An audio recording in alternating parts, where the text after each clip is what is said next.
Dan untuk mengetahui perkembangan penanganan penyebaran antraks di Gunung Kidul, bergabung koresponden CNN Indonesia ada Hendrawan Setiawan. Hendrawan, selamat sore. Hendrawan, informasi terakhir yang Anda dapat, update penanganan dari para korban, ada 85 namun satu diantaranya meninggal dunia, sejauh ini seperti apa?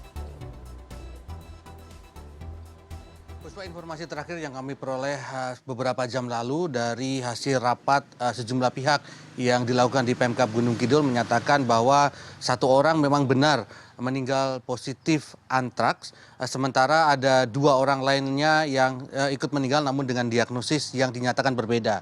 Namun dua orang ini sebelumnya tidak pernah atau belum dilakukan tes antraks. Namun kedua orang yang meninggal ini memakan daging yang sama seperti yang dimakan oleh satu orang yang meninggal sebelumnya. Ini tentu saja berbeda dengan data yang dirilis Kementerian Kesehatan sebelumnya yang menyatakan bahwa yang meninggal di Kabupaten Gunung Kidul, terutama di Padukuhan Jati, kecamatan atau di Kelurahan Candirejo, Kecamatan Semanu Gunung Kidul ini ada 3 orang. Dan seperti yang disampaikan sebelumnya bahwa pemerintah Kabupaten Gunung Kidul sudah melakukan tes kepada sejumlah warga. Ada 143 orang dilakukan tes serologi dengan menggunakan tes antibodi dan menyatakan 87 positif antraks, namun mereka tidak bergejala. Dan di Jati sendiri, Padukuhan Jati ini tidak ada pembatasan pergerakan manusia karena seperti yang kita ketahui bahwa antraks tidak menular antar manusia. Namun pergerakan terhadap hewan yang berada di Padukuhan Jati ini masih terus dipantau oleh pihak Pemkab Gunung Kidul, Puspa. Baik, kemudian bagaimana Hendrawan langkah pencegahan penyakit agar tidak semakin meluas? Ya, yang dilakukan saat ini oleh pihak dari Pemkab Gunung Kidul adalah melakukan upaya vaksinasi terhadap hewan-hewan yang berada di padukuhan yang terjangkit antraks dan di sejumlah wilayah lainnya. Selain itu juga melakukan sampel atau tes terhadap beberapa tanah yang berada di lokasi itu.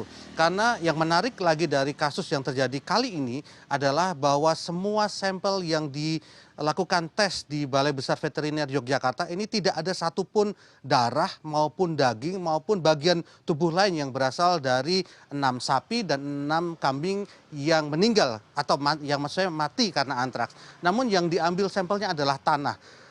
Ini karena semua daging sudah dikonsumsi oleh warga masyarakat. Memang ada tradisi lokal di sejumlah tempat di Kabupaten Gunung Kidul ini yang disebut dengan berandu atau porak, yang artinya adalah membagi-bagikan sesuatu hal yang tidak bisa dikonsumsi sendiri. Dalam konteks ini adalah pembagian daging sapi maupun daging kambing yang beberapa waktu yang lalu itu terkena oleh antraks. Dan ini terjadi sejak bulan November sampai dengan hari ini, itu di Kabupaten Gunung Kidul ada 6 sapi yang terjangkit antraks dan 6 kambing yang terjangkit antraks. Bahkan salah satu kasus yang terjadi pada bulan November tahun 2022 adalah bahwa seekor sapi yang kemudian meninggal dan sudah dikuburkan dan sudah dilakukan penanganan secara SOP yang benar. Beberapa saat setelah ditinggal petugas kemudian makam itu kemudian digali dan sapinya kemudian dagingnya dibagi-bagikan kepada warga sekitar. Inilah tradisi yang sebenarnya sudah berlangsung turun-temurun sejak nenek moyang yang pada awalnya sebenarnya mempunyai niat yang baik, yaitu memberikan keringanan terhadap orang yang mempunyai sapi, karena setiap orang yang diberikan sapi maka mereka akan memberikan sejumlah uang kepada orang yang memiliki sapi yang sapinya mati ini. Namun dalam kondisi saat ini di mana semua atau banyak sekali ditemukan penyakit termasuk antraks, kondisi ini mulai ditinggalkan oleh warga masyarakat sekitar. Namun nyatanya memang pada hari ini di Kabupaten Gunung Kidul, terutama di lokasi di Kelurahan Candirejo ini masih ada, terutama di Padukuhan Jati masih dilakukan upacara atau kegiatan yang bernama purak yang dilakukan oleh warga masyarakat di lokasi tersebut, Puspa. Oke, Hendrawan, apakah ada informasi mengenai dari kasus terakhir, dari kasus penyakit antraks terakhir, apakah ada informasi mengenai sapi yang mereka konsumsi ini adalah sapi dari wilayah lain atau justru memang diternakan oleh warga sekitar? Ya, hasil dari informasi yang kami peroleh dari Pemkab Gunung Kidul menyatakan bahwa sapi yang berada di Padukuhan Jati ini tidak berasal dari lokasi itu, namun berasal dari lokasi lain. Namun dari lokasi mana tepatnya ini masih menjadi penelusuran dari Dinas Peternakan Pemkab Gunung Kidul.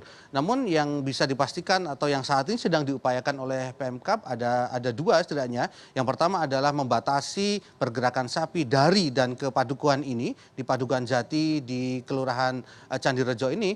Yang kedua adalah melakukan vaksinasi dan upaya sterilisasi di lokasi-lokasi di Padukuhan tersebut yang menjadi lokasi penyembelihan dan pembagian daging sapi yang dilakukan dalam tradisi purak tadi. Dan karena yang paling berbahaya adalah spora yang berada di atas tanah ini masih bisa hidup sampai dengan 80 tahun, dan bila ini terhirup manusia atau kemudian masuk secara oral atau terkena sentuhan tangan yang sedang luka ataupun pori-pori, ini bisa menimbulkan sakit antraks bagi manusia yang bisa terkoneksi langsung dengan atau terpapar langsung dengan spora antraks ini, Puspa.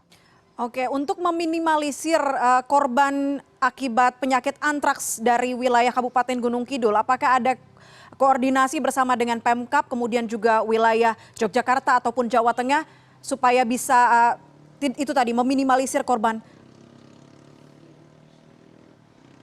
Ya, sampai dengan saat ini upaya yang dilakukan secara bersama yang kami ketahui masih berada di Pemkab Gunung Kidul dan tentu saja berkoordinasi dengan Pemda DIY. Namun tentu saja ini menjadi perhatian juga bagi daerah-daerah kabupaten yang berada di sekitar Kabupaten Gunung Kidul, terutama kabupaten ini berbatasan dengan Kabupaten Wonogiri, Jawa Tengah. Karena bila kita melihat kasus yang terjadi setahun lalu, kasus antraks yang terjadi pada sekitar awal tahun 2022, sekitar Januari atau Februari, kasus ini tidak hanya terjadi di Kabupaten Gunung Kidul saja, namun juga terjadi di Kabupaten Wonogiri. Sehingga masyarakat sekitar dan tentu saja dengan pemerintah kabupaten setempat ini bahu-membahu untuk melakukan pembatasan supaya sapi yang berpindah dari satu wilayah ke lokasi lain ini mendapatkan kartu sehat yang memang benar-benar menyatakan bahwa sapi atau kambing ini dalam kondisi sehat. Inilah tentu saja yang saat ini diupayakan oleh pemerintah kabupaten setempat